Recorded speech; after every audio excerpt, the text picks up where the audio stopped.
The Capital Investment Committee for March 27th is called to order. Members, we do not have a quorum, and so we'll go straight into our agenda for today. We will be hearing GO bonding bills on an informational basis only, with any amendments offered just for reference. Members and the public, we will have 5 to 6 minutes allocated for you.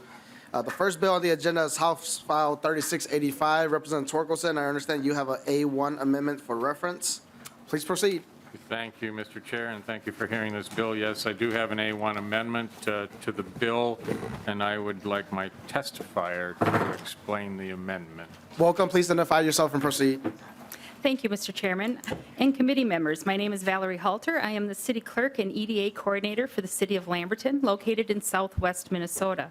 I am pleased to have with me today Lydell Sheik, Mayor of Lamberton, Justin Traum, City of Lamberton's Public Works Director, and Laura Ostiel, representing the city's engineering firm. The city is seeking $1.9 million from the state to cover a funding gap for a $7.3 million freshwater, storm sewer, and sanitary sewer infrastructure project. This is different than what was submitted. The reason for that is the bonding amount requested is based on us not receiving EDA disaster funds that we applied for the well portion of the project. The City of Lamberton's application for that was ranked, but by the time they got to us, they ran out of funds. So we were in the running, but we didn't make it. So the City of Lamberton is a strong community of 800 residents with a history dating back over 150 years. We are home to the Red Rock Central School District, which is opening a new $42 million E through 12 school to students this fall. This facility will serve all of the youth from the 4 communities. Currently, the City of Lamberton is faced with imperative infrastructure needs. The city's water system operates on a one well without a backup supply to meet the needs of the school district, medical facilities, businesses, and residents. We currently have 36 hours to repair any well failure before the city loses water service. During high usage periods during the summer, we have at times had to ask our high consumption users, Buffalo Concrete, to suspend cement production. Having reliable water service is critical for the operation of our school district. If water service is interrupted, the entire school district would be forced to shut down. It is not an option to bus students of an entire school district to a neighboring district. Furthermore, an emergency switch to online classing could only be accomplished after significant loss of classroom instructional time. This project will allow Lamberton to build 2 wells that will provide resiliency and capacity to meet the water needs of the community. The project will allow the city to replace portions of the water mains and sanitary sewer lines that are failing. The project will allow the city to build out facilities and street infrastructure to their industrial park. This will open the doors to development of businesses in the area that will add to the city's tax base, ultimately lowering the property tax burden for all residents. As you will see from the letters of support included in your packet, both businesses and residents support the city's funding efforts. Like many communities our size, we struggle to fund needed projects to maintain a viable community. Our city reached the maximum bond capacity limit after our last street reconstruction project. As outlined in our handout, our debt service is significantly higher than comparable communities. Our ask of $1.9 million in support from the state towards our $7.3 million project will immediately support our school district, medical clinic, businesses, and residents. Long-term, it will lead to an increased tax base and a lower property tax burden. It will greatly improve the long-term viability of the City of Lamberton. Mr. Chairman and members, thank you for your time and consideration and support for the Lamberton community. Thank you for your testimony. Members, any questions? Representative Erdahl. Thank you, Mr. Chairman and Ms. Halter. And this may be a question that others could anticipate and just answer before it's asked. And that is, are you in the fundable range of PFA? Do you know what your PFA ranking is? Is that the PPL numbers, sir? Yes. Okay, so our PPL numbers are found at the bottom of our handout. Drinking water, PPL ranks 667 and 668. Our well is ranked 669, and wastewater is ranked at 111. Representative Erdahl. Thank you, Ms. Halter and Chair Lee. And again, others testifying, if they'd have that information, that'd be good. Seeing no other questions, Representative Torkelson. Oh, Representative Carroll. Thank you, Chair. I appreciate the The nod. Can you just explain why the increase in request? It was because 400,000? we applied for an EDA disaster grant, and our application was ranked, but by the time they got to us, they ran out of funding, so we weren't able to get that funding to help us out. Representative Carroll. Thank you, Chair. Is there a chance to get it at a different time? Or is It doesn't something look that- like it because our county has to be declared a disaster, and I don't believe we fall into that category at this point anymore. Representative Carroll. Thank you, Chair. Close the comments, Representative Torkelson. Well, thank you, Mr. Chair, for hearing this bill. We appreciate it. The city of Lamberton's a wonderful place, and I hope you all get a chance to visit sometime. Thank you. Thank you both for being here. Next on the agenda, we have House File 3653, Representative Robbins.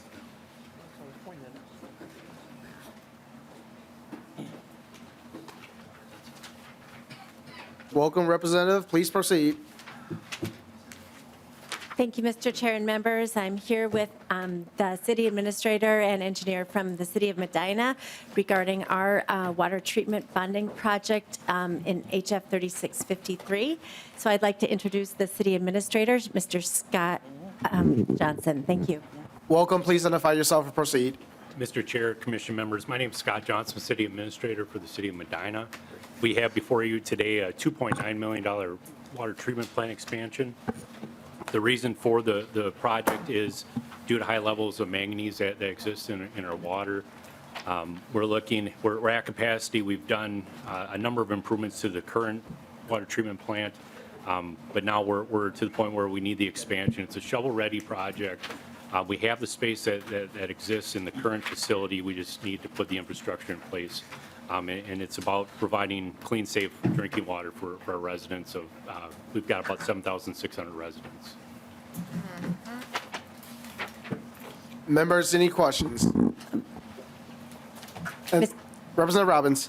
Thank you, Mr. Chair. We're trying to be very efficient with the committee's time, but I did want to point out we're handing out a different, it's the same handout that was in your packet, but the color really shows the work the city has already done. The plant was put in 2005, originally because of super high levels of manganese in the water in the area, and they have upgraded the filtration twice, which is the max capacity they have. In the pink area on the handout we just showed you is what they had kind of planned on if they ever needed to add a third filter and do the expansion, and that's where it would go. And then I also wanted to point out the high levels of manganese that are shown on the other side. All the wells except one exceed the state standards. So this is a really important project for our area for safe water quality. So we do have our city engineer here as well if anyone has questions. Thank you. Representative Scraba. Thank you, Mr. Chair. Representative Robbins. With this fix, how long will the fix last? What's its deal? Thank you. Administrator Johnson. Mr. Chair, Commission members, I believe it's a 20-year fix, if I remember right, for our system. And we would have to look at building a new facility in the future. This would be the total capacity for this. Representative Scraba. That's all. Thank you, Chair Lee. And Mr. Johnson, so is the total project cost 2.9 and the request is for the total project cost? That's correct, Mr. Chair. Is there any possibility for a local contribution from the city? Yes, so that's correct. We would look at putting funds towards the project. 2.9, I believe, is the current estimate. And then just to Representative Erdahl's question, are you guys on the PPL list and what is your ranking? We're on the PPL list. They got 7 points, and we've applied and been told we will get on the IUP. And they're willing to work with us to accelerate the project if that happens. Can you identify yourself for the record, please? Steve Nelson, Director of Water and Wastewater with WSB. Thank you. Seeing no other questions, any closing comments, Representative Robbins? Thank you, Mr. Chair. I appreciate the committee's consideration of this project. It really is important for water quality, and the city has been upgrading on their own for the last 20 years, so we would really appreciate the help. Thank you. Thank you. Next on the agenda, we have House File 4725, Representative Virnig. And Representative Virnig, your testifier is on remotely, and so please proceed. Thank you, Mr. Chair and committee members. Before you is House File 4725, a bonding bill brought forth by the city of Mendota, a small city with a population of 220 residents within Dakota County. The current water system was constructed in the 1990s in an effort to provide fire protection and water. It's supplied by this St. Paul regional water system owned by the city. There are several concerns with the current water system. The entire system is one large dead-end water main. The water pressure is 3 times higher than most municipal systems and represents the top 10 highest water pressures in the entire St. Paul regional water system. Only 35% of the properties are served by municipal water, with 65% relying on old wells. Most of the city does not have a hydrant located within a distance to be effective to fight a fire. The cost to remedies these issues, coupled with the fact that 70% of the households within the project area are categorized as low or moderate income, requires the city of Mendota to seek bonding help to improve the water quality and ensure safety of residents. Today I have the testifier, Mayor Brian Milkey. Welcome, Mayor. Please identify yourself and proceed. Good afternoon, Brian Melke, Mayor for the City of Mendota. It's important to note that Mendota is one of the original cities in the state of Minnesota, was home to the original capital, the state of Minnesota. This project checks a lot of boxes and solves problems for the long term from an infrastructure standpoint, water quality standpoint, and safety standpoint. Only a small percentage of our homes are protected with fire hydrants. And everything that Representative Virnig said is accurate and well said. That again, this request of $5.2 million would serve the city for the next 100+ years. Thank you, Mayor. Members, any questions? Representative Scriba. Thank you, Mr. Chair. Representative, seeing 65% of the population has never had a water bill, are they prepared to get a water bill? Because it will be larger than what they're used to. Thank you, Mr. Chair. Representative Virnig or Mayor? Yeah, Brian Melke, Mayor, you're right. I mean, there will probably be a couple people that won't hook up, being completely honest with you. Although their water quality is poor, high iron and whatnot, but they won't hook up, those that just flat out can't afford it. I know there's some other programs out there to help with on a monthly basis as well for those that do want to connect. Representative Scriba. Representative Hussein. I kind of missed it. Did you say that now is St. Paul is providing the water? Correct. Representative St. Paul Virnig. Yeah, oh, sorry. Thank you, Mr. Chair. Yes, that's correct. And the total cost is this amount? Is the city or the Mendota Height is willing to pitch a little bit more money into it? Representative Virnig. I would have to defer that question to my testifier. Mayor, did you hear the Brian question? Melke, Brian Melke for the city of Mendota. You know, we would if we could get close to that number, I think we would look for ways to bridge that gap through a general obligation bond. Representative Hussein. What's the population for Mendota Height? Representative Virnig. 220 residents. Seeing no other questions, any closing comments? Representative Virnig. Mr. Chair and committee members, the City of Mendota and I thank you for your consideration of House File 4725, a project that includes several water system improvements. And we also invite you to come visit Mendota if you get a chance. It's not that far. So Thank you, Representative. Next on the agenda, we have House File 3695, Representative Nash. Welcome, Representative Nash. Please proceed. Thank you, Mr. Chair, members, for the expedient introduction. House File 3695 is a Highway 5 in Waconia bill that would provide $4.7 million of funding. It is a very necessary investment. The city of Waconia is a growing city. This patch of Highway 5 has had a high level of crash rate incidents. People are getting hurt on Highway 5. And due to some underinvestment, historic underinvestment from the state, the county, Carver County has had to make investments on their own. And to talk about the veracity of the project, I have Lane Broughton from the city of Waconia. If you would, thank you. Welcome. Please identify yourself and proceed. Thank you, Mr. Chair. My name is Lane Broughton. I'm the Community Development Director with the City of Waconia. I'd like to thank you for the opportunity to testify about our project adjacent to Highway 5 and that this request will support.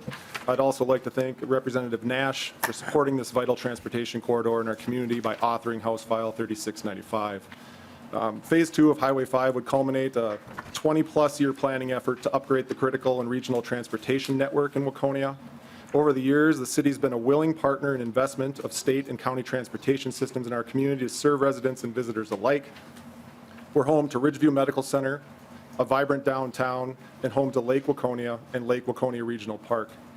So far, we've invested $18 million during that time period to the regional transportation system to connect these services and amenities, but we cannot continue to ask our local residents to spend more on these regional assets, and that's why we're asking for the state to support to complete this phase.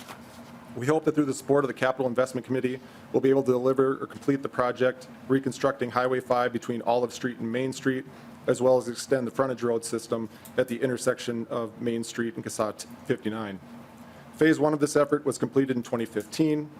Phase 2 of the frontage road extension was started in 2022, and now it's time to complete this second phase. We've been actively working and applying for grants and program funds through the state and federal appropriations. I'm happy to say we've been successful in obtaining funds through the regional solicitation process and TED grant program, but we need support to complete this frontage road system. The requested amount will support the completion of that frontage road, and in that area, in between 40 acres of developable land that is guided for industrial and commercial development, and we anticipate, much like the first part of Highway 5, that it'll spur significant development and create jobs. Again, we thank Representative Nash for authoring this bill and the Capital Investment Committee for taking the time to hear about this project. Thank you, Director. First up, we have Representative Franson. Thank you, Mr. Chair, members. Representative Nash, nice to see you in front of the bonding committee today. That's a rare event. Well, I've been here before. You made a statement which kind of caught my attention, that there has been a historic underinvestment by the state. Could you elaborate on the historic underinvestment in your area? Representative Nash. Thank you, Mr. Chair and Representative Franson. The underinvestment has been over a number of years, to the point where the county actually passed a wheelage tax on its own in order to do some state highway projects throughout the entire county. Highway 5, even long before I became a member of the city council, was understudy to widen it from the city of Chanhassen really all the way out through the county line out in Norwood, Young America. And it's been very difficult to get the state's attention on many of the funding requests that we've had. And Highway 5 is, for the city of Waconia, about safety, but it's also about regional commerce. So coming back and forth from Norwood, Young America, all the way into the Arboretum in Chanhassen, it's very, very important highway. And there have been a number of times that we felt like we had to light ourselves on fire to get the MnDOT's attention. And I know that it would only work once, but we thought that we, at one point, would have to do something drastic to get their attention. Representative Franson. Thank you, Mr. Chair. Well, lighting yourself on fire would be very drastic, Representative Nash. Let's not get to that point. But we have had a few years where there has been no bonding bill that has passed out of this body, the Senate, and hasn't been signed into law. So by not having a bonding bill for a number of years, did that negatively impact your area? Representative Nash. Thank you, Mr. Chair. I would say in aggregate, yes, it's harmed Carver County, it's harmed Highway 5 projects. You've heard me say that things made out of concrete and rebar are important, and this is the perspective, I would say, of the city of Waconia. I would defer to my testifier as well. Representative Franson. Representative Erdahl. Thank you, Mr. Chair and Representative Nash. I think, this is an important, safety issue to do this. I do like to see projects that we have in the past appropriated funding for in stages to be completed. And so we've done stage 1, stage 2. I think it's important to complete things that we began. What is the total cost that you're asking of the project you're doing? I see what you're asking for. Is that the total cost? Director.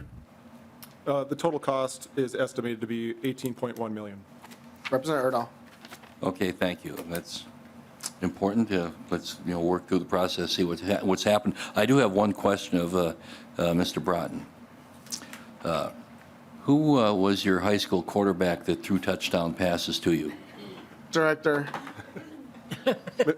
Mr. Chair, I believe his name was Troy Erdahl. Thank you. Many years ago, and as many of you probably noticed, I'm a pretty big target, so I'm not saying that's either good or bad. Thank you, Director. Any closing comments, Representative Nash? Thank you, Mr. Chair. In your packet, you've got a graphic that details some of the things that are going on in the city of Waconia. In one intersection alone, there have been 11 crashes in a not very short period of time, or not very long period of time. It's a dangerous highway at times, and there have been projects to ameliorate that, but, I think that we would all agree that that's one of the things that we should get done as legislators for the state of Minnesota, is to make our roads more safe for the people who travel on them and better for commerce. So thank you, Mr. Chair. Thank you, Representative Nash, and thank you, Director. Next on the agenda, we have House File 4091, Representative Schomacker. Welcome, Representative. Please proceed. Thank you for hearing this bill today, Mr. Chair and committee members. This is a water tower and utility improvement project for the city of Ruthton. With me today is the mayor of the city of Ruthton, Stan Townsend, to give you some background on the project. Welcome, Mayor. Please identify yourself and proceed. Thank you, Mr. Chairman and esteemed committee members. My name is Stan Townsend, and I serve as the mayor of Ruthton, a vibrant community nestled in southwest Minnesota. I stand before you today to advocate for critical investment in Ruthton's water utility and sanitary sewer infrastructure. With the collaborative efforts of Ruthton and Pipestone County, we have meticulously examined and planned for the future of our water and sanitation systems. However, we face a significant funding gap of $4.9 million for a much-needed $9.9 million project encompassing the construction of a new water tower and distribution system, water treatment facility, and upgrades to our sanitary infrastructure. Allow me to illustrate the urgency of our situation. Our current water treatment facility, erected in 1970, is housed in the city's maintenance shop, a suboptimal arrangement, to say the least. This facility also serves as a storage space for various chemicals essential to our maintenance activities, posing significant risk to both equipment and staff. Furthermore, our aging water tower, dating back to 1937, has undergone extensive structural repairs and coating replacements, necessitating its complete replacement to meet OSHA and American Wastewater Association standards. Compounding these challenges is our antiquated sanitary sewer collection and treatment system, which at 46 years old is plagued by issues that compromise public health and sanitation. A preliminary analysis conducted by the Minnesota Pollution Control Agency revealed seepage rates exceeding permissible limits, underscoring the pressing need for immediate action. Ruthton is not merely a municipality. It's a dynamic community teeming with dedicated residents who envision a future of growth and prosperity. The recent approval of a facility bond for new pre-K through 12 schools stands as a testament to our commitment to progress. Currently home to approximately 220 residents and 165 utility connections, Ruthton relies on its local government to furnish a reliable, resilient, and safe water source, a responsibility we take to heart. Investing in this critical infrastructure project is not merely a matter of convenience. It is a fundamental imperative that directly impacts the well-being and quality of life of our constituents and visitors alike. By securing a $4.9 million in funding, we can leverage other identified sources, to complete the $9.9 million undertaking, safeguarding the health, safety, and prosperity of the Ruthton community for generations to come. Mr. Chairman and esteemed colleague committee members, I'm asking you to consider the gravity of our request and extend your support to the Ruthton community. Thank you for time. Thank you, Mayor. Mayor, members, any discussions? Representative Franson. Thank you, Mr. Chair. Representative Schomacker, is the mayor whom you derive your inspiration from for your beard? Representative. Thank you, Mr. Chair, Representative Franson. No one has ever confused the two of us, but I can see where you may draw that link. Thank you. Representative Scraba. Thank you, Mr. Chair. Rep. Schumacher. Is it 3.9 or 4.9? 4.9. Mayor. 4.9. Representative Scraba. Thank you, Mr. Chair. So the bill we have here is 3.9, it's supposed to be 4.9, correct? Mayor Yes, or Representative? Mr. Chair, Representative Scraba, this is what happens when you let the Senate draft something for you. So Amen. Good, amen. thought I'd shoot. Thank you for catching that, Representative Scraba. But I do want to make a note that between the city of Ruthton and, is that how I said it? Did I say it right? No. I'm sorry. Ruthton, sorry. City of Ruthton and the city of Mendota, you are more efficient with your dollars than they are. They're just a little more than you. But it's consistent for a water in a community of this size. It's just how much it costs now. So good luck. Thank you. Thank you, Mr. Chair. So Mayor, just want to note, I see you're on your note here, item number 5, responding to some of the discussions that we have and acknowledging that your city will have a established reserve and replacement account. So I just want to say I appreciate you listening to the discussions that we've been having and, looking in the forefront for that. So really appreciate that. Any closing comments, Representative Schomacker? Thank you for your time. Thank you, everyone. Next on the agenda, we have Representative Keeler, House File 4204. Welcome, Representative. Please identify yourself and proceed.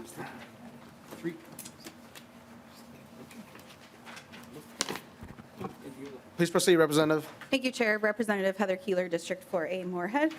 Happy to be here.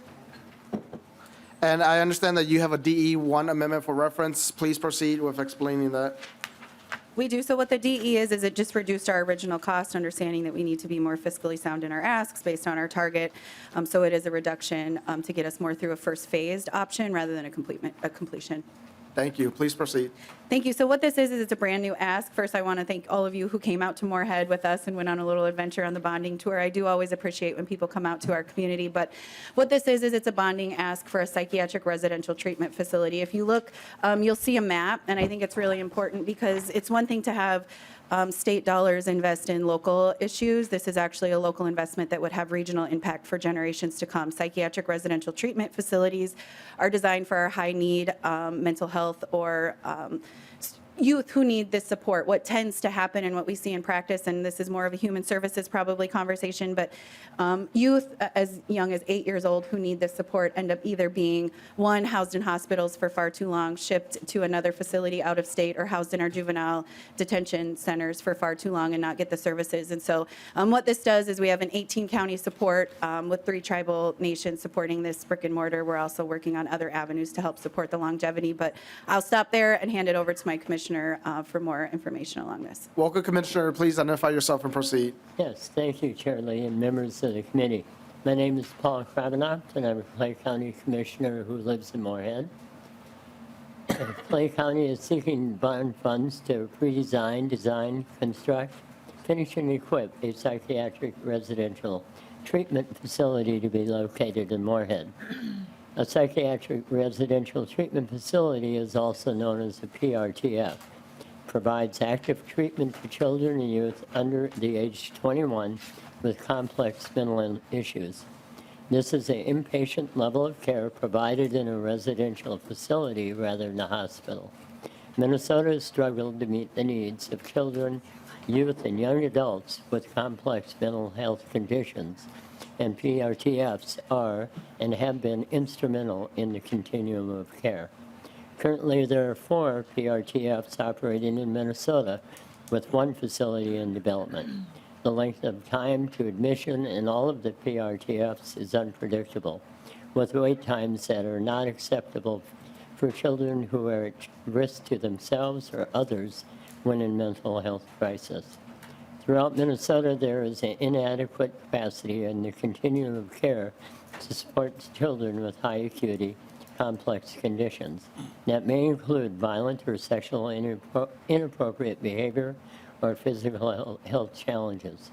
Children are being boarded in acute care emergency departments, juvenile detention settings, and even county office spaces and hotels, while agencies work to locate appropriate providers to meet their needs.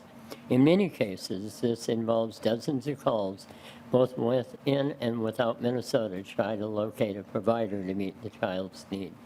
Much of the time, specialized resources are not available in local communities or even within the state. These deficiencies of services can create real damage and harm to the child's relationship with caregivers and others in their family. 18 counties in west central Minnesota have provided board resolutions to support Clay County in the bonding request for this establishment of the PRTF in Moorhead. I've provided the map to you all. Also, as mentioned, 3 White Earth, Leech Lake, and Red Lake Nation have all expressed support. On January 16th of this year, an informal snapshot of PRTF needs were taken in 12 surrounding west central Minnesota counties.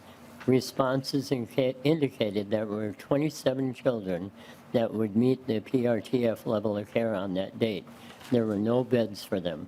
9 of those 27 were being held at West Central Regional Juvenile Center in Moorhead, which is not a mental health facility. While they're doing amazing work and do partner with local mental health providers, the complexity and intensity of these kids requires specialized mental health residential programming. Clay County has partnered with a local mental health provider for the development of a PRTF in Moorhead to help meet this challenge. During the last month, this provider has applied for a grant from DHS for startup funds to establish a PRTF and initial plan. Clay County has an innovative history addressing the needs of our city and addressing the needs of our vulnerable children. We are confident with your assistance we can be successful in meeting the needs of these kids that they face by doing it the right and humane way. Clay County is respectfully seeking Minnesota bond funds of $10 million. Thank you, Chair Lee and members of the committee, and for your time today. Thank you, Commissioner. Representative Scrappa. Thank you, Mr. Chair. Commissioner, Representative, I completely agree with you. I'd love to see 5 of these around the state. I have constituents who have to bring their children to Moorhead from Ely. It's a 5-hour drive, and it's the only place left. There's nowhere left for them. And any way that I can help, again, this to me is just part of the issue. There's a bigger issue here with mental health and the way we deal with it as a state. And I applaud you for starting this. Hopefully it'll be contagious and we'll find the funding to get more of these. It's important that we have these in our communities, near our communities. Thank you. Thank you, Mr. Chair. Seeing no other questions, closing comments, Representative Keeler. Thank you, members. I do think that an investment in mental health is really impactful from border to border for all of our communities, so I appreciate your support. Thank you, Representative Keeler, and thank you, Commissioner. And thank you, Chair Lee. Next on the agenda, we have Chair Xiong, House File 4371. I understand that we have former State Representative Rod Helmuton here, and then also Director Turner from the Minnesota Council on Disabilities. Welcome, Chair Xiong. Please proceed. Thank you, Mr. Chair and members of the Capital Investment Committee. Thank you for hearing House File 4371, a bill to make the capital tunnel system more accessible to people like me, our elderly constituents, and people with disabilities who come to the Capitol to meet with legislators. Our project will build a new 15-foot wide by 85-foot long adjacent section at the east end of the tunnel, connecting the Capitol to the State Office building. This improvement will meet the slope requirements of the Americans with Disabilities Act. Work will also include installation of an elevator that will convey wheelchairs and pedestrians with disabilities between the new ADA tunnel and the basement levels of the Capitol building. The current tunnel will remain in place to serve those who can use it and to maintain the current usage volume capacity of the tunnel section. The project will provide improved access for all Minnesotans to participate in state government. The eastern half of the tunnel between the Capitol and the SOB is especially steep with a grade of over 10.5%, which far exceeds the maximum slope permitted by the ADA of 8.3%. The steep slope makes it very difficult, if not impossible, for those in non-powered wheelchairs and pedestrians with other mobility impairments to travel between the Capitol and the State Office building. Creating this new tunnel section will provide an accessible route that can be used by all state officials and the public who do business between these two buildings. Fixing this tunnel has been a priority of other legislators before me, including Representative Hamilton, who's here today, and former leader Kurt Dowd. So here with me today to testify on behalf of this bill is our former colleague, Representative Rod Hamilton, as well as Trevor Turner from the Minnesota Council on Disability. In addition, Wayne Kozlowski from the Department of Admin can answer questions if needed. Thank you, Mr. Chair. Welcome back to the Minnesota House. Representative Hamilton, please identify yourself and proceed. Chair Lee, thank you so much. My name is Rod Hamilton from Mountain Lake, Minnesota. I want to thank you and all your colleagues here serving on this committee for what you do. And Chair Xiong, thank you so much for carrying this bill. I've said many times, when you roll in someone else's shoes, you look at life a little bit differently. When I was first elected to the Minnesota House, I was still walking, and I was walking from the state office building over to the Capitol. Then I went from walking to the use of a cane to a walker, then into a wheelchair. And again, when you roll in someone else's shoes, you look at life a little bit differently. And trying to get from the state office building over to the Capitol was not only difficult for myself, and there were many people around here that are extremely kind that would help push me to the top of that the tunnel. But then I started recognizing individuals who would come here for Disability Day on the Hill, and you would just I would sit at the top of the tunnel and just observe, and you would see individuals that were struggling trying to get up that tunnel. And this is the people's house. We are here to represent the people. And you take a look at between here over to the Capitol, then over to the Senate, we should make this as accessible to all people as we possibly can. And so I really appreciate bringing this bill forward, and hopefully we can get this passed. Thank you, Representative Hamilton. Do we have Director Turner? Welcome, Director. Please identify yourself and proceed.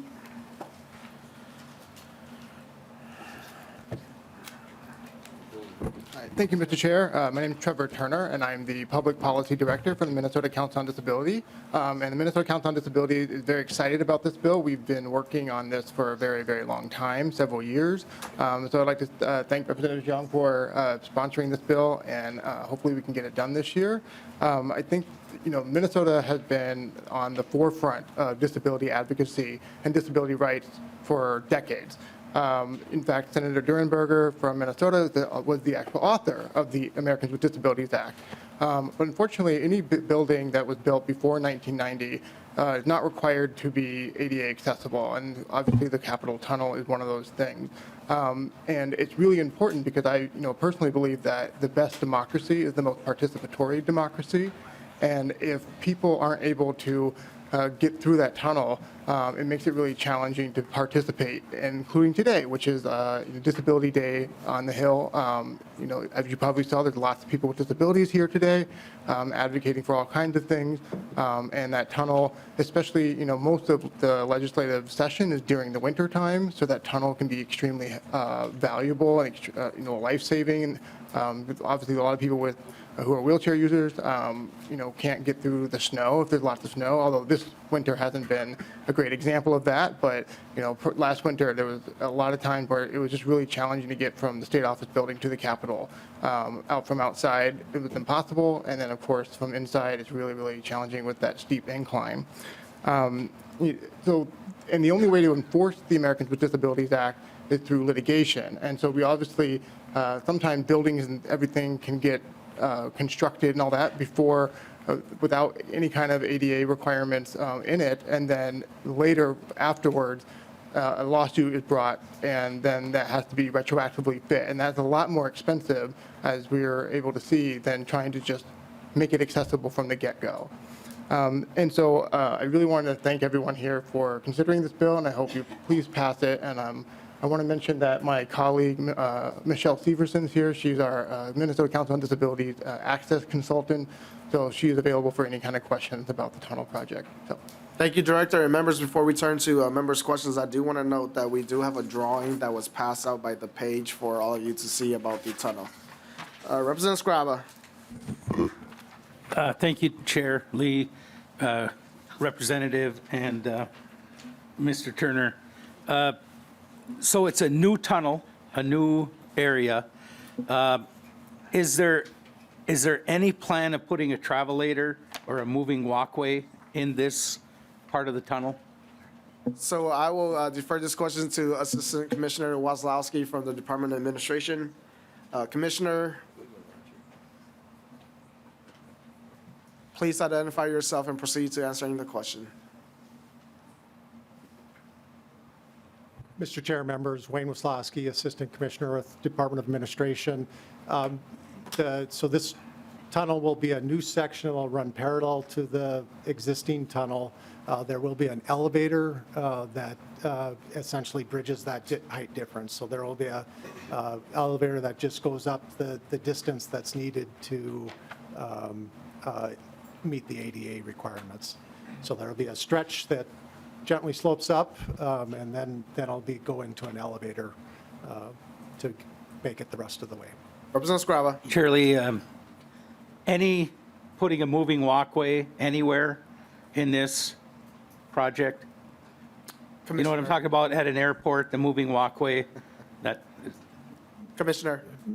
Mr. Chair, Representative, I don't think that would address the accessibility issue for all those, so I don't think that would deal with our particular situation that we have here, but I'd also just say there's no plans for any of the walkways that they have at the airports. Representative Scriba. Thank you, Mr. Chair. Since I have Department of Administration, are you going to be the owner of the building and this project? Mr. Chair, Commissioner. Representative, yes, that's correct. Mr. Chair, is there any chance that you could provide me with the bid documents for this project?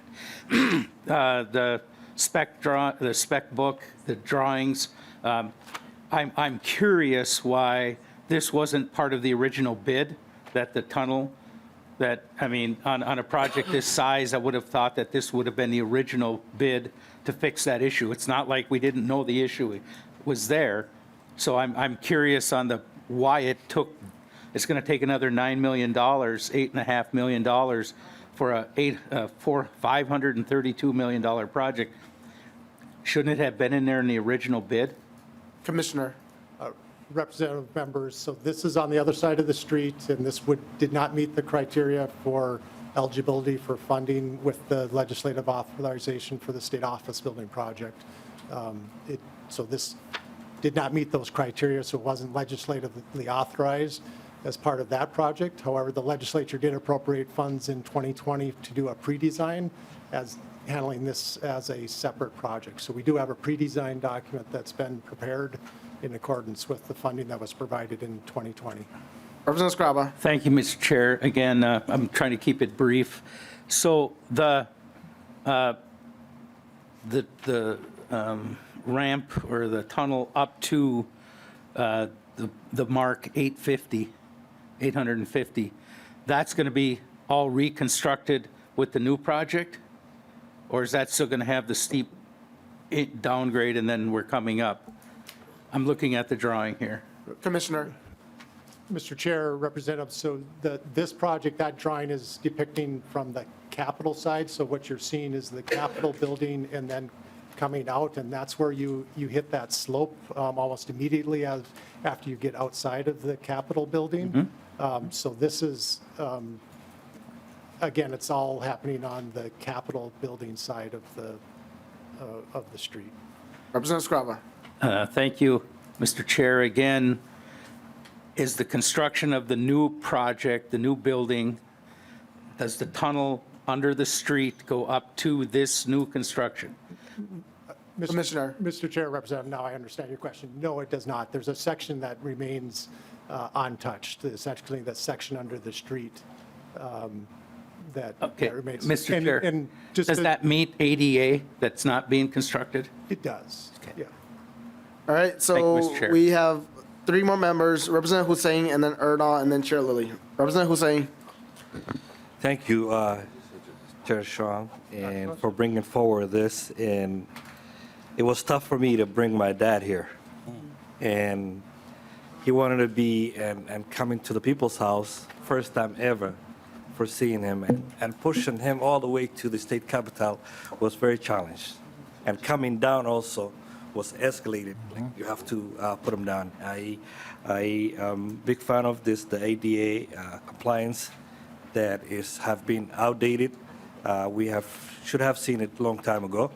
And I would love to see, maybe I'll send an email to the CAP board and see if what we're talking about is, it's a long way for pushing, if we can have like escalator moving so the people with disability have opportunity for them to come along, so there could be very accessibility for this people's house.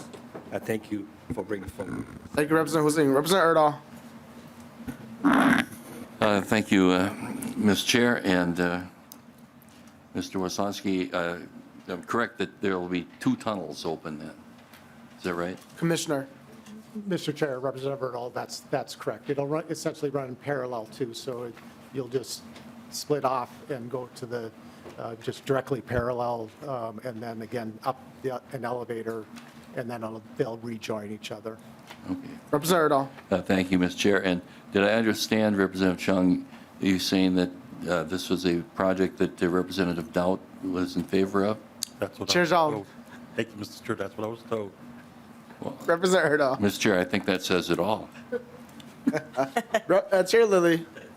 Thank you, Mr. Chair, and Chair Xiong, thank you for bringing this. I think it's really an important project to do this and do it right and make sure that people have access. Some of you around might not know, but a few years ago, about this time of year, I made a mistake trimming branches and 22 broken bones and whatnot, but a lot of other things going on. But I was in a wheelchair, and just like Representative Hamilton mentioned, I mean, when you get there, you realize it's not an easy task getting up the hill or down that Representative Hussein mentioned. Going down is actually quite dangerous as well. But thank you for working on this, and very much appreciated. I think it's great for all of us, and I want to thank former Representative Hamilton for taking the time to come down, and it's always nice to see him. So thank you. Thank you, Chair Lilly. And, just in mentioning, previous authors who have, worked on this issue, I think it is important to recognize, former Chair Murphy, who was the one that put in the 2020 bill, the appropriations for the design. Representative Franson, last comments. Thank you, Mr. Chair. So the taxpayers, Representative, are going to be questioning why we are having 2 tunnels and why not. And I understand the incline, but isn't there any way at all that can be fixed to be a little bit more accessible? I'm going to have, we're going to, in the current tunnel, we're going to have to explain this to taxpayers. Commissioner. Mr. Chair, Representative Franson, during the pre-design process, they actually studied probably about 10 different alternatives to figure out how to accomplish this. It's actually a fairly complicated thing in the limited amount of space. Ultimately, the recommended solution was this parallel tunnel, keeping the existing tunnel intact and building a parallel tunnel with an elevator. So they did evaluate, and again, this is an architectural and engineering firm that we consulted with to bring the right expertise to the table to evaluate options, and this is the recommendation they came forward with. Last comment, Representative Franson. Thank you, Mr. Chair. Then at least can we get the leaks fixed in the current tunnel? Will that be done? $850 million, I hope so. Thank Mr. you. Chair, Representative Franson, that is 800. part of the scope. Is to once 800. this obviously requires a significant excavation. Once that existing tunnel will be exposed, that'll give an opportunity to waterproof that only that section of the tunnel. We're not going the section across the street will still be left as it is today. Okay, Thank you, And I meant to Commissioner. say 8,500,000, not 850 million, just to correct that. Thank you, Commissioner. Thank you, Chair Xiong, and thank you again, Representative Hamilton, for driving all the way down here. Next on the agenda, we have Representative Kozlowski, House File 2913. And I understand, Representative Kozlowski, you have a A1 amendment for reference.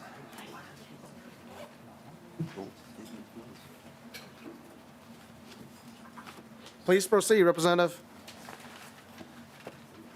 Thank you, Chair and members of the committee. Sorry, Chair, did you want me to move my amendment first?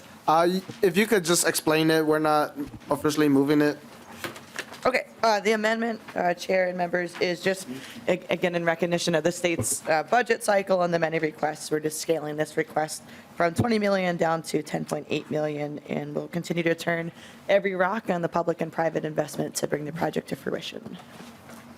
Sounds good. And then, Director, do you want to identify yourself and proceed? Good afternoon, Chair Lee and members. Thank you for the invitation to be here and provide more context to House File 2913, Lot D redevelopment in Duluth. I am Chad Ronchetti, Executive Director of the Duluth Economic Development Authority and the Director of the Planning and Economic Development Department of the City of Duluth. House File 2913 is a $10.8 million request to help fund the reconstruction of a seawall, which is publicly owned infrastructure. The reconstruction of this publicly owned infrastructure would support the city's immediate efforts, including neutralizing an imminent threat to a state and federally funded Great Lakes Restoration Initiative contamination cap in the adjacent slip, address the rapid erosion of contaminated soils into the St. Louis River, and support the neighboring industrial port tenant Compass Minerals, which uses the seawall and berthing infrastructure for its operations. By stabilizing this 12-acre mixed-use waterfront site, the community will further benefit from creating a site that is a leading candidate for the University of Minnesota Duluth's Large Lakes Observatory New World Class Research Facility, the ability to dedicate more than 1,500 feet of waterfront to parkland and create the final leg of Duluth's destination lake walk, and finally, because of a public-private partnership between the Economic Development Authority and Inland Development Partners, a private real estate developer specializing in challenging brownfield redevelopment projects, the leveraging of $250 to $300 million in private investment in housing across income levels, destination manufacturing such as a distillery, and new market demand hospitality facilities. Respecting your time, I won't discuss in depth all of the long-term benefits, but I'll discuss the two most urgent needs in greatest detail. The most immediate need is protecting the contamination cap in the adjacent slip. In 2018, the EPA and the MPCA invested $3.5 million in capping systems for the contaminated sediment in the slips adjacent to Lot D as a part of the St. Louis River area of concern cleanup efforts. The publicly owned seawall infrastructure adjacent to one of the caps is deteriorated to the point of near collapse. Without immediate investment, the seawall could fail and damage the cap in place, disturbing the protected sediment, resulting in potentially catastrophic loss of this historic investment. Nearly as immediate is the erosion. The northeasternmost corner of this site has eroded into the harbor, with almost 2/3 of that 27,000 square feet of land loss occurring in the past 10 years.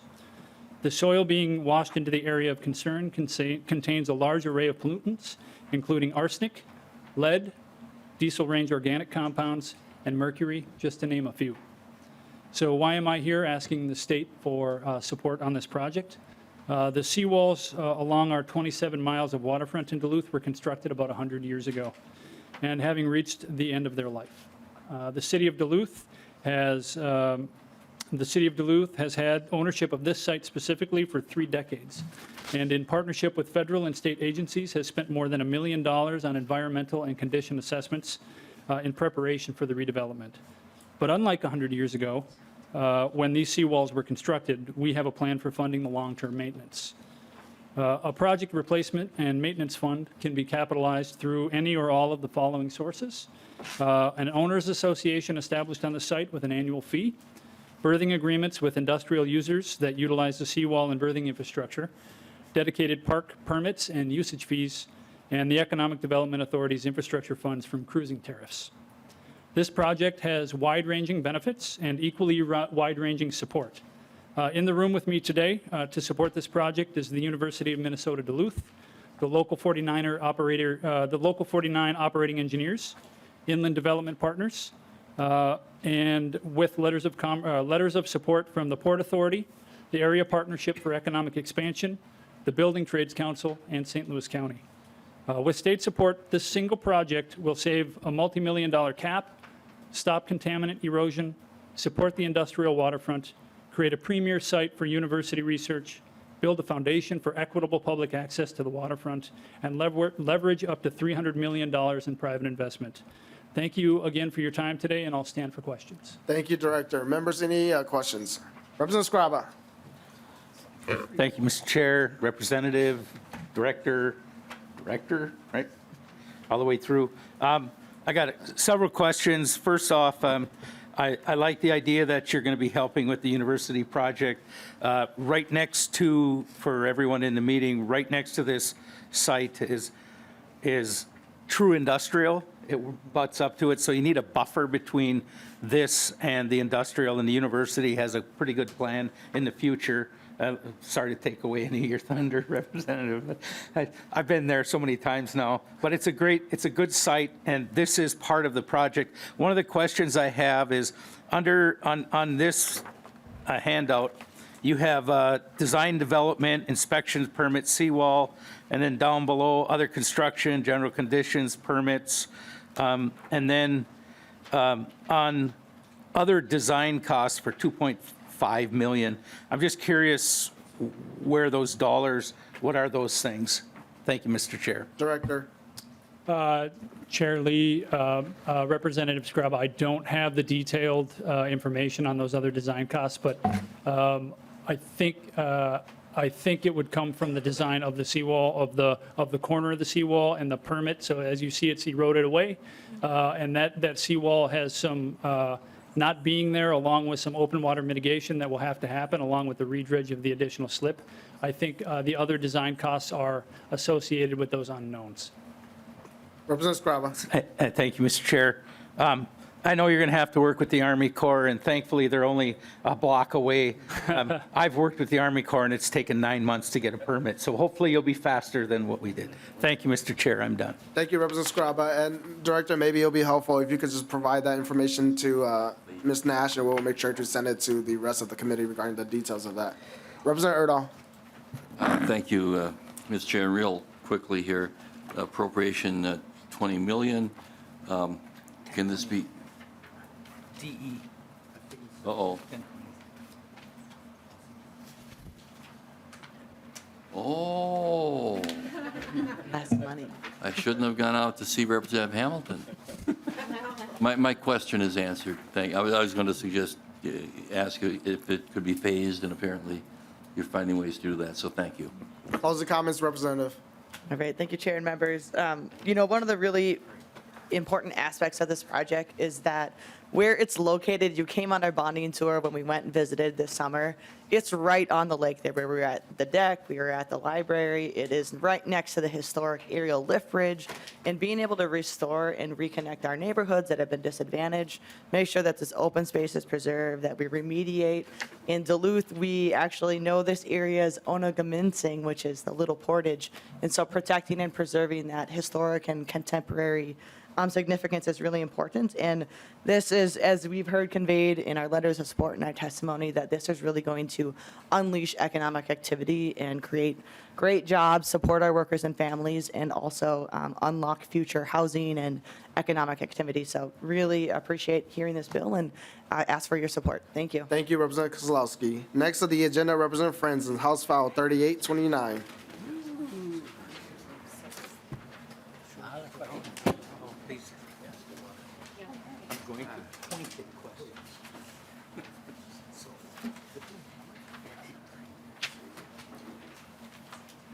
Please proceed, Representative.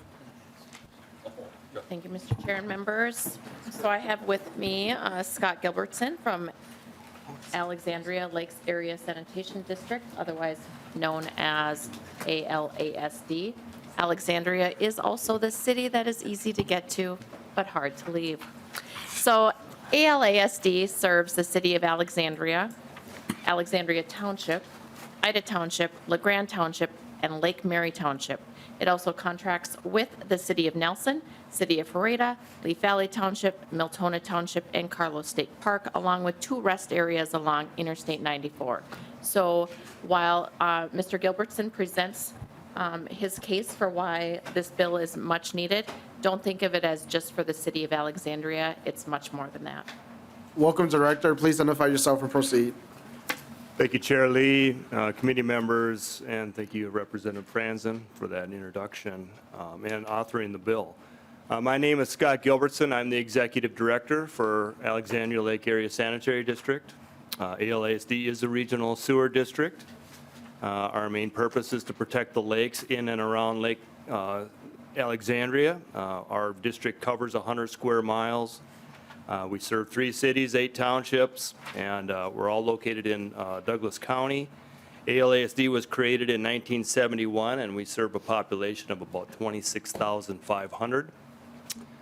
Our current water reclamation facility discharges treated water to Lake Winona. Lake Winona is part of a chain of 5 lakes in which the water eventually flows to the Long Prairie River watershed. ALASD has been a leader in addressing environmental impacts and has been removing phosphorus since 1975. But even advanced treatment practices have not been enough. Under our permit, we need to remove phosphorus to even lower concentration levels. We are also designing for total nitrogen removal, and we are take our lakes very seriously. Protecting the Alexandria chain of lakes is our priority. ALASD is cognizant of the importance of this project. The reconstruction of our facility includes treatment technologies which will incorporate membrane bioreactors and biological nutrient removal. The design will ensure ALASD discharges the highest quality of water, removing microplastics, pathogens, bacteria, viruses, and make it possible to directly reuse the reclaimed water for other uses. However, this technology, coupled with existing facility upgrades, comes at a very high cost. The latest estimate from our design team indicates total costs exceeding $70 million. More than half of that cost is due to nutrient reductions, and we are required to make, under a new permit, these reductions by 2029. ALASD also needs to plan for expansion for the multifamily housing sector, including affordable senior housing. This sustained growth requires upsizing existing treatment components. We have raised our rates by 10% each year the last 3 years in anticipation of this very large facility upgrade. Unfortunately, inflationary pressures and construction costs have driven the costs higher than we have anticipated. We estimate costs have increased by 40% due to inflation and construction costs. Without legislative assistance, our user rates will need to increase by another 60%. This will really hurt our low-income and senior population. We are asking for $25 million, which would make the project much more affordable for our ratepayers. ALASD has been diligent in saving for future projects and continues to self-fund capital improvements to ensure efficient costs. We take our duty to protect Minnesota's water seriously. We can't do it without your help. Even if we get the $25 million, we will still be taking out a significant PFA loan to pay for the balance of the upgrade of this project. Thank you, Chair Lee. I am here to answer any questions from the committee. Thank you, Director. Representative Erdahl. Thank you, Mr. Chair. And Mr. Gilbertson, what is the average rate paid now? Director. Chair Lee, Representative Erdahl, we're at $40.81 for single-family resident. Representative Erdahl. Okay, thank you, Mr. Chair. Mr. Gilbertson, along the lines of what I was trying to ask before, and assuming there's no amendment to this one, can this be phased, the $25 million? Director. Chair Lee, Representative Erdahl, we in essence are phasing this project. We are self-funding the design, the consultants. We are constructing equalization improvements to our biosolids pad and chiller work, and we're also doing force main improvements. Even with that said, the costs are still looking at about $70 million for this project. There's a big disconnect with the amount of grant funding available for projects of our size and facilities of our size and what it actually costs to construct. So the grants with PSIG is capped at $7 million. That just doesn't do a lot for our debt service when we're looking at a $70 million project. Representative Erdahl. Thank you. Thank you, Ms. Gilbert. So Director, when you mentioned that you have increased user rates over the last 3 years, this is to all the members of the district and not just the city of Alexandria, but the other communities that you're referring to, correct? Yep. Chair Lee, yes, that is correct. We also have commercial customers and industrial customers, and all of those customers have incurred the same amount of rate increases. Thank you. Closing comments, Representative Franson. Mr. Chair and members, thank you for your time. And Mr. Gilbertson, thank you for making the travel. Thank you, Representative Franson. Next up, we have Chair Youakim, House File 4511.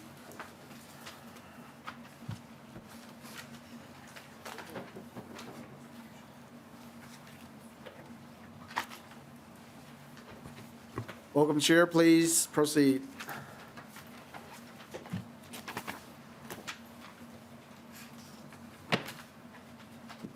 Good afternoon, Chair Lee and members. Thank you for hearing House File 4511 today.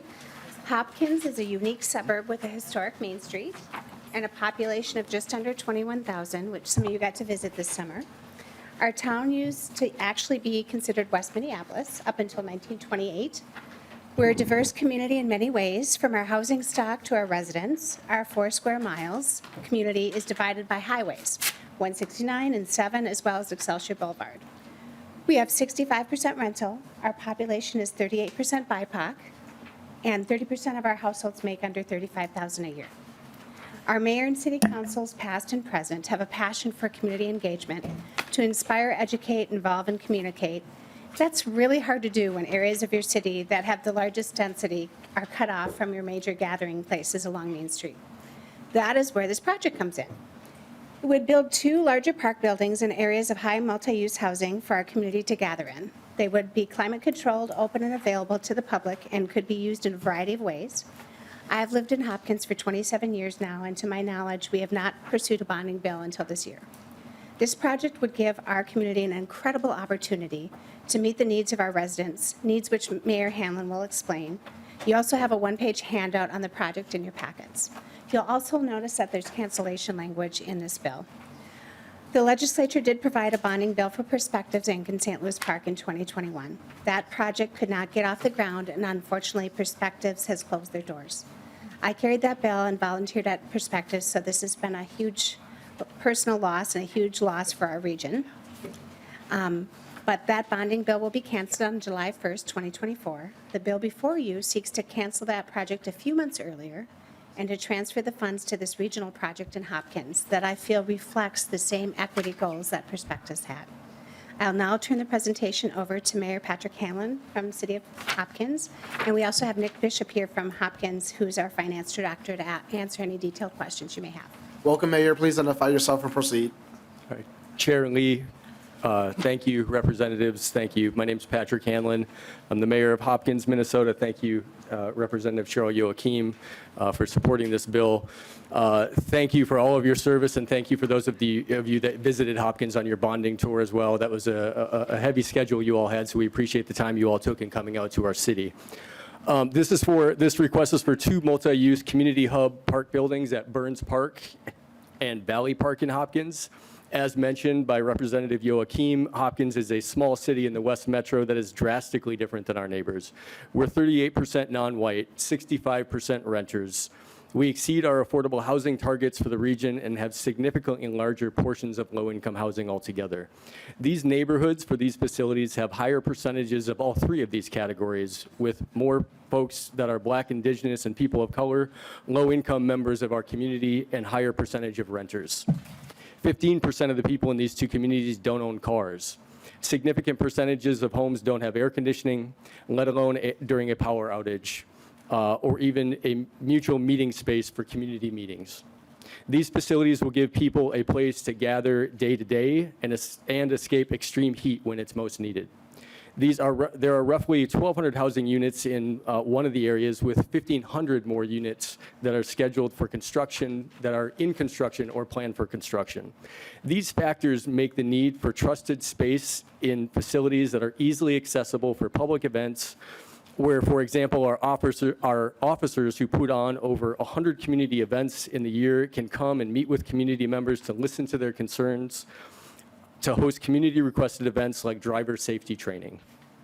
Our school districts could now host an early childhood education class, and these facilities could act as polling locations as well, along with a host of other public partnerships with public agencies to host meetings. In fact, right now I'm currently trying to work with an East African community member group, and we are restricted to a small room where no more than 25 people can meet. And so having spaces in these communities is incredibly important for us to be able to hear concerns and be able to get services out to people in these communities. These facilities will offer a Swiss Army knife of flexible public service space, community meeting space, and areas that are physically cut off, as Representative Youakim mentioned, by roadways and train lines for existing services. We pride ourselves on being a community that carries our weight regionally from housing to transportation. We value partnerships to do this work. We're bringing this concept forward with Minnetonka Parks. We are partnering, as Representative Youakim mentioned, with the City of St. Louis Park, who also don't have facilities in this area and have a large number of folks that live in this area. We're grateful for their representative support. We're grateful for the support of St. Louis Park Mayor Nadia Mohammed, Minnetonka Mayor Brad Wiersum, and their city staff. And together with this bonding, we will work out to fund the remainder of the work. Thank you for your time and consideration for this very important request for our community and for all of our neighboring communities as well. Thank you. Thank you, Mayor. Representative Scraba.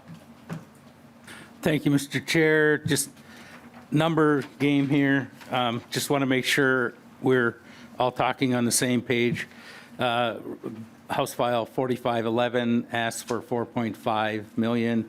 The paper we have in front of us is requesting $4.956. The project funding and estimated cost is $10 million. The city is requesting 50% of that, which would be $5 million. I'm just trying to get everything so that it doesn't come back later saying, well, I meant this, I meant that. So I'm just curious where y'all are. Thank you, Mr. Chair. Mayor or Representative Youakim. Thank you, Chair Lee, and thank you, Representative Scraba, for the question. I'm married to a math teacher, so yes, I'm always asking math questions as well. Yeah. But what I was trying to do, and I know how tight it is for bonding requests, and since the cancellation from prospectus was $4.5 million, I came to the city and said, well, can you manage with $4.5 million? And they said they can try to work on finding money with other organizations and trying to partner even more than they're already doing. So $4.5 million is it because it's the cancellation from the other bonding bill. Representative Scraba. We're good, thank you. And just want to say thank you, Chair Youakim, for bringing this forward. I know that we have had some discussions, with the modifications bill to see if we could cancel this appropriations in 2020 and reappropriate it, and we just thought it makes sense to go through the process, and so that's why the bill is before us. We did hear this on the tour, but I want to make sure that members understand that there's the cancellation request from Chair Youakim, who has been working with her colleagues in that area. So thank you, Chair Youakim. Any closing comments? Yes, Chair Lee and members, thank you for your time and attention today. Hopkins really is a small city that strives to connect to its residents and provide them with the services and quality infrastructure.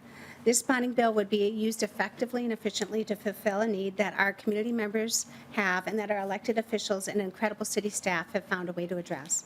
I would appreciate your support for this project as you put together your bonding package. Thank you. Thank you. Thank you both. Next on the agenda, House File 3657, Chair Moller. I was going to, I didn't mark them. I got to talk.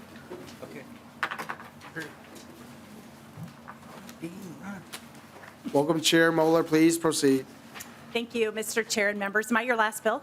today? No, we have two more. Oh, so- gotcha. I was going to say saving the best for last, but apparently not. All right, so House File 3657 is a request from the City of Arden Hills for funding construction of a 1.27-mile trail on Old Highway 10, connecting its major roadway, County Highway 96, to Lake Valentine Road. This section of Old Highway 10 is a major access point for over 7,500 students currently enrolled at Valentine Hills Elementary, Mounds View High School, and Bethel University. And I'll just note that my two sons graduated recently from Mounds View High School. Go Mustangs. And the trails in that area are really lacking. The road has very little shoulder to no shoulder at all. There's some pictures in your packet of this. There are not good sight lines on this road. And actually, you know, there are a lot of new drivers, high school drivers in this area. And both of my sons were on long distance cross-country running teams, and you'll often see groups of students from either Bethel or the high school running in this area, like in the road, because there is no good trail in this area. Additionally, this road or this trail will increase transportation options for an underserved manufactured home community and provide access to the entire North Metro Regional Trail System. The request is for just over $2 million, and it's supported by Mounds View Public Schools and Ramsey County, and I have one testifier. Welcome, council member. Please identify yourself and proceed. Hi, greetings, Mr. Chair and representatives. I'm Councilmember Emily Russo from the City of Arden Hills. I am here to request your consideration to support funding for a trail at a critical connection for 7,500 elementary school, high school, and university students. Our city is less than 10,000 residents, and we have a general fund of $5.4 million, and we do not take a request for $2,050,000 lightly. Currently, our students traveling by foot or bicycle travel in the dirt, shoulder, or the ditch on this 1.25 mile stretch of Old Highway 10. There is no barrier on this 45-mile-per-hour road. Pedestrians and bikers travel next to the vehicles often driven by their peers who are newly licensed motorists. This includes the young people living in our 271-unit manufactured homes community. And I should note my daughter, too, is a recent graduate from Mounds View, and so I am very well aware of what's happening over there. Although a trail would be a nice connector to Tony Smith Regional Park, which attracts many people at Lake Johanna Boulevard or Lake Johanna, and would connect to the entire North Metro Regional Trail System, the primary motivation for the City of Arden Hills to construct this project is student safety. In addition to the City of Arden Hills, other government entities recognize that the current state is a risk to students. The Mounds View School District supports this project and feels a trail would greatly improve safety for students at our elementary school and high school. Ramsey County and Mendota also recognize the safety benefits for the students, including those at Bethel University. Our city has completed construction of a trail south of Lake Valentine to also support the student population, and it has been a successful project for us. This new trail would complete that connection, allowing for safe travels from County Highway 96 to County Road East.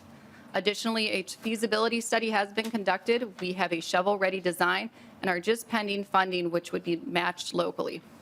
We are also pursuing funding for the federal state Safe Routes to School grant and MnDOT's Safe Routes to School grant. We are doing everything we can to ensure a successful execution of the project despite the city's financial resources. Thank you, council member. Members, any discussions? Representative Scrava. Thank you, Mr. Chair, Representative, Council Member. Being from Ely, we did the Safe Route to School. It's a great program. There used to be dollars available. I don't know if they still are, but this fits that bill really well. If you are successful in that, how will it affect this bond? Like if you get a lot of dollars, does it reduce this bond? Thank you, Mr. Chair. Council member. Oh, thank you. So we've applied for the federal one through the Metropolitan Council. We have received the initial rankings for that. We are number 10 out of 10 on that one. And then we have also applied for MnDOT as well, and we have not received the rankings on those. So I'm not certain at this time how much of an impact that will have for us. Representative Scrava. Good. Thank you. Closing comments, Chair Moller. Thank you, Mr. Chair, members of the committee. Just really appreciate the opportunity to present this bill and hope I can count on your support. Thank you. Thank you, Chair and council member. Next on the agenda, we have two bills for Representative Kresha that Representative Schultz is going to be presenting. So the first one will be House File 4093. Welcome, Representative Schultz. Please proceed. Thank you, Mr. Chair and committee members. It's nice to see so many friendly faces here. This is the first time that I've ever been before the bonding committee. And Mrs. Schultz is very good friends with Mrs. Kresha, and in the way that they're supporting both of us, Mrs. Schultz provided additional snacks, which is banana bread and banana and chocolate chip bread today. So I'm going to pass this around for you all, especially with so many friendly faces. Thank you. Please proceed, Representative Schultz. Yes, thank you. So if I heard you right, Mr. Chair, it's House File 4093 that we're taking first? Yes, yep. Yep, so 4093 is a bill for the hangar renovation at the Little Falls and Morrison County Airport, a community and a county that I'm from and that I represent. And so this is an appropriation for $500,000. And I'm here also to introduce our testifier, who I believe is joining us via Zoom, and that is Greg Kimmen, the city engineer and public works director of the city of Little Falls. Welcome, Director. Please identify yourself and proceed. Thank you, Mr. Chair. My name is Greg Kimmen. As Isaac Schultz mentioned, I'm with the City of Little Falls. A little bit of background on the Little Falls Morrison County Airport. So the Little Falls Morrison County Airport has a main runway as well as a paved crosswind runway. We're centrally located between St. Cloud and Brainerd. And in my opinion, it's the perfect location for training activities. Back in 2019, we were fortunate enough to have a flight school that wanted to work with the City of Little Falls and Morrison County at the Little Falls Airport.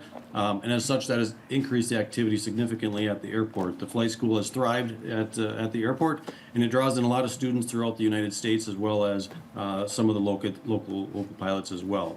It's great for the aeronautics industry. As we know, there's a lack of pilots in that field. And as such, we've spent the majority of our capital on those improvement projects, such as taxi lanes, pavement surfacing, and such, to enhance the appeal of Little Falls Airport. So hence the reason that we're here today. We have two older hangars that currently house about 13 aircraft. Those two hangars were built in the late 60s, and they are in need of repair. The tenants of those two hangars have expressed concern about the conditions. They do leak. They do have security concerns as well, because they are open to all of the tenants that are in that hangar. But the most concern that we have is actually the drainage around the hangar. During the winter months, water pools at the doors of these hangars, and it freezes down that hangar. So it makes it difficult to get that 50-foot wide door open to be able to get the aircraft out. We are currently working with Mendota Aeronautics on a hangar rehabilitation grant, but some of those items are not eligible for the grant. And so the request that we have before you today is that it would help cover the costs that are not eligible for that. And so we do respectfully request support for our project on this bonding bill request. Thank you, Director. Just for our tracking purposes, so the airport is owned by both the city and the county, or is there a majority owner, or how does that work, so that if we were to consider this, the language will work and we don't have to modify it in the future? We jointly own it, 50-50, city and county. Okay, thank you. Members, any additional questions? Seeing none, closing comments on this bill, Representative Schultz? Yes, thank you for your consideration, Mr. Chair and committee. This is the same airport that I first took a flight as a Cub Scout, and the same plane can be seen currently housed in one of these same hangars that I first took when I was just a boy. So thank you for your consideration. Thank you, Representative Schultz. Next on the agenda is House File 4891. Representative Schultz. Yes, thank you, Mr. Chair. House File 4891 is a bill for the city of Flensburg, specifically relating to water and sewer infrastructure and street reconstruction in the city of Flensburg, a community that borders my own, a very small town in central Minnesota. And today I have Mayor Gorka with me to help present this bill. Welcome, Mayor. Please identify yourself and proceed. Thank you, Mr. Chairman and committee members. My name is Jim Gorka, and I serve as the mayor of Flensburg, a charming community of 276 in the western Morrison County. I come before you today to shed light on a pressing issue that has plagued our town for far too long. The lack of public water system compounded by an underground petroleum leak site. Despite our best efforts, petroleum contamination was identified and has continued to spread, encroaching upon neighboring properties and causing significant harm. Homes and businesses have been equipped with indoor enhanced water treatment systems to mitigate the adverse effects, but the impact remains. One resident even reports the unsettling experience of smelling gas fumes in their toilet water, an alarming testament to the severity of the situation. The gravity of this issue cannot be overstated. The Minnesota Pollution Control Agency has been actively involved in addressing the contamination, even resorting to demolition and removal of a home severely impacted by the plume. They also have required 19 test wells to be put in place, which have been in place for years to continue to track the contamination. Yet the threat persists, casting a shadow of uncertainty over the health and well-being of our community. In light of these challenges, it is imperative that we take decisive action to safeguard the health and safety of Flensburg residents. An alternate public water system is urgently needed to ensure the access to clean and safe drinking water, free from the specter of contamination. Presently, our residents rely on a combination of private shallow wells and some regular wells, which are alarmingly susceptible to pollution, and our city's fire department lacks an appropriate water supply for fire suppression. This project transcends the boundaries of our town. It is a matter of statewide significance. Access to clean, reliable, and safe drinking water is not just a basic necessity. It is a fundamental right that every Minnesotan deserves. The City of Flensburg respectfully requests your support in providing the necessary funding to leverage our federally and locally identified funding sources to complete this project. Mr. Chairman and committee members, I urge you to support the residents of Flensburg in our $6.2 million bonding request. Together, let us ensure a future where clean water flows freely and the health and safety of our communities are safeguarded. Thank you for your time and consideration. Thank you, Mayor. Representative Carroll. Thank you, Chair. This is a question for either of you. Where's the petroleum leak coming from? There was a, years ago, at the Guas gas station, the underground barrels, they started to leak, and that's where the contamination is from. So leaking. Representative Carroll. Thank you, Chair. Leaking underground storage tank? Yes. Is that what you're saying? So that's, we called that lust back in the day. That's what it said, leaky underground storage tank. And it was a big problem in the 90s, and there was a lot of litigation about that. Have you identified the source of the polluter? Yes, that is, that has been removed now, and even that is the residence that has been torn down right now. The residence across the street from that one also is one that if we don't get city water and stuff like that, she can live there as long as she uses her filtering system and stuff, but it's not a house that can be sold or anything else. It'll have to be removed. Representative Carroll. Thank you. Perhaps I didn't ask the question very well. So have you identified who's responsible for the leak? It's not the homeowner, correct? No, it was the gas station, the Guas gas station, the barrels that they had underground. That is where it originated from. Chair. Representative Carroll. Is that, I assume that gas station's out of business? Yes. Mayor. Yep. Chair, any successor liability that you can recover from? Mayor. That I don't know of. Right now, the state now owns that property, and they have removed the household and stuff like that. I do not know of any proceedings prior to me becoming mayor in 2021.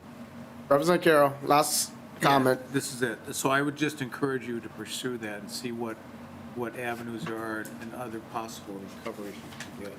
Thank you, Representative Carroll. Closing comments, Representative Schultz. Yes, thank you, Chair Lee, and to the committee members for your consideration of this request. As you can hear from testimony, a small rural community like Flensburg is really seeking to do well by their constituents, and we'll certainly follow up with the concerns and frankly, the good commentary from you, Representative Carroll, and ensure that we're taking care of this business in the right way to protect all of our taxpayer resources. Thank you for your consideration. Thank you, Representative Schultz. Thank you, Mayor. Members, before we adjourn for the day, I do want to adopt the minutes for March 25th. Vice Chair Ryer, can I have a motion to adopt the minutes? So moved, Mr. Chair. Vice Chair Ryer, move adoption of the minutes for March 25th. Any discussion? Hearing none, those in favor say aye. Aye. Those opposed say nay. The motion prevails and the minutes are adopted. Members, our next meeting will be on Wednesday, and we'll continue to hear more bills on an informational basis only. And I want to wish all of you a good break and stay warm. And if you're traveling, travel safe. This meeting is adjourned.